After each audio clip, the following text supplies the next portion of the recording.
Second set action, very close, 16 to 15. And for every match, we choose the prettiest face in the crowd.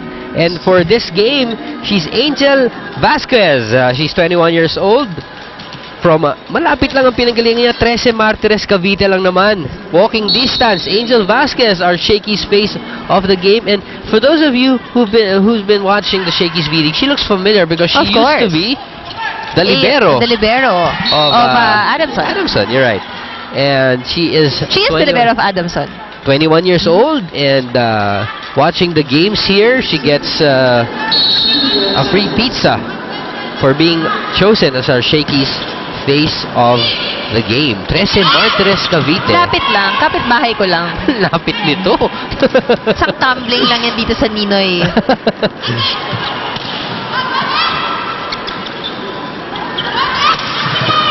Whoa, good dig from Angge. Let's see if they can convert. Crisostomo, good dig. They go to Nen. Yun, hindi na inabutan ni Angeli. But I think what Angge is lacking at this point in the front line, she's making up for in the back row. And that is a sign of what a good player does. You know, pag hindi gumagana o hindi mainit ang opensa, dun bumabawi sa depensa. Service error from Boali ties this ball game at 17 apiece. Palma with a serve. Oh, free ball. Hilalio keeping it alive to Giselle C. Patrona gets blocked. A bit low of a set coming from Giselle. Let's see what they do. Patrona gets the set once more, this time down the line. Naku, nahulugan na naman sila ni Nen to Taiwan. At this point, it's very important to get a good read of what the frontliners of Sandugo, San Sebastian will do. Kailangan nila makita, no? Because at this point, talagang dinadaan din sa placing. Really looking for those open areas on the side of FEU. Patrona with a very clean hit. Yes, avoiding the block, hitting it cross-court. Set up by Remulla, nonetheless.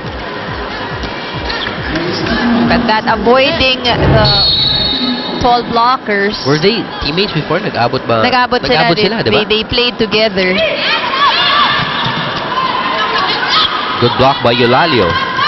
Another block by Eulalio. Oh, Lee trying to get a hand on that ball. But Remulla was already there. She was there already. Kaya lang yun nga, no, inabot ni C.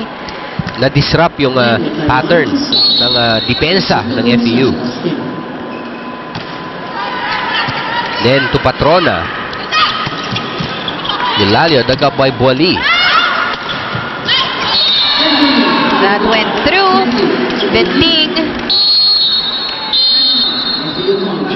Alright, FEU. I think Coach Ness is already back. Because I believe I saw him already. Let's listen to Coach Ness. Oh, Coach Jack is still there.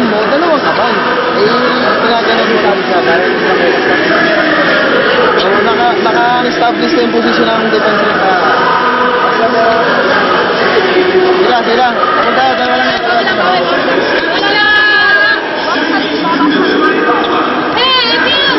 FEU Makati, the newest campus of FEU, is now accepting enrollees in the following degree programs: Accountancy, Accounting Technology, Information Technology, and Business Administration. 836-2002 or visit www.feu.edu.ph.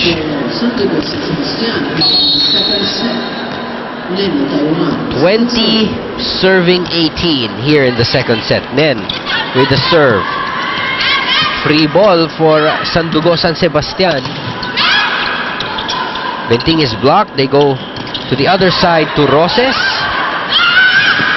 Ayun, tinapos ni Benito with that free ball coming from FEU.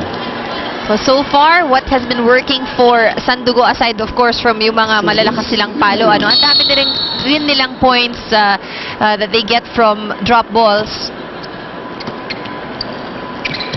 Ganda nung play. great. That's a good play right there because Giselle C really compressed everyone here at this side. So, walang natirang blocker. Benting wasn't even able to attempt to, hindi siya nakapag-attempt mag-block. They overloaded that side. Uy, na-save pa ni Suzanne. Nice set from Giselle. Nice work from Giselle C. Just trying to... Gulang baka mo, gulang. Trying to get a point off the blockers. And yun yung presence of mind, diba? If you're playing, it doesn't have to be an attack all the time. Gulang baka mo. Bukod sa gulang sa age, may gulang din sa laro. Remulla with another point. They go back to Remulla, and why not? She gets that point again. We are tied at 21 here in the second set. And her sister right beside me is so proud of Ivy Remulla right now. Parang kasing proud lang kung si Doc Ian yung makikita ko maglaro. Lamang na ang FEU with that block. And this is what we're saying, you see, pagka ikaw yung underdog, you have nothing to lose, you really push yourself. Exactly. Eto na. Look at this solid block. And Coach Roger calls his timeout, but I don't think he's standing up. Let's try and listen in.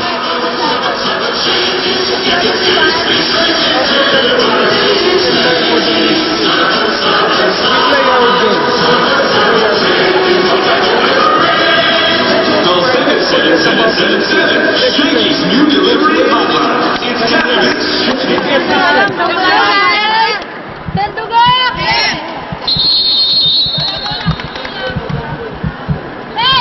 Now, if you noticed, Coach Roger Gorayev did not even stand up for the timeout. Didn't even approach the huddle. So,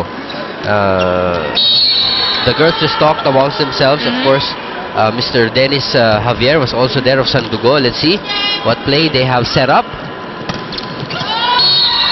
Suzanne Roses, of course, whenever you need a point, you go to her. Actually, you go to her. Yun yung maganda dito sa Sandugo, San Sebastian. Kung kailangan mo ng point, ang dami mong titignan because you see, you have Benito there. Roses, of course, one of the most dependable players that you can ever have. Boli is also in the front line. There wasn't any touch to Vaquero again. Same as how she hit that ball in the first. Hasn't really found that sweet spot, no? Pag tinatamaan yung bola. Let's listen into FEU.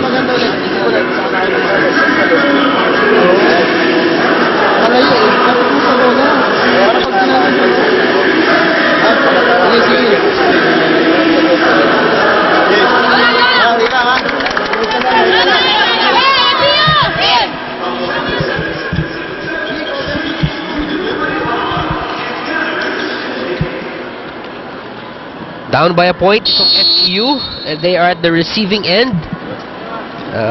23 to 22. I believe it's Angela Benting who is getting ready to serve. This one is good. They go to Patrona. Tabaquero gets blocked. Remulla gets the set. So, Roses pa rin. And Roses finds her way. Makikita mo rin kay Roses, no? Not all of her hits are as flashy or it's not as strong. Pero talagang maganda yung placing. Shakey's, if it's fun, family pizza, gotta be Shakey's. Oh, just made it to the line, and FEU still alive here in the second set. Sandugo, San Sebastian at set point. Very, very crucial serve here for Wineth Eulalio. Ito, number 3. Tulog sa running. Nice serve. And yeah, that's what you like also. You get your blockers to commit, and that's exactly what happened here with FEU. Committing to the middle attacker. And look at this. Shaky shake and play. Ruby De Leon to Suzanne Roses. That connection has steadily produced points for Sandugo San Sebastian. They win the second set, 25-23. We'll be right back.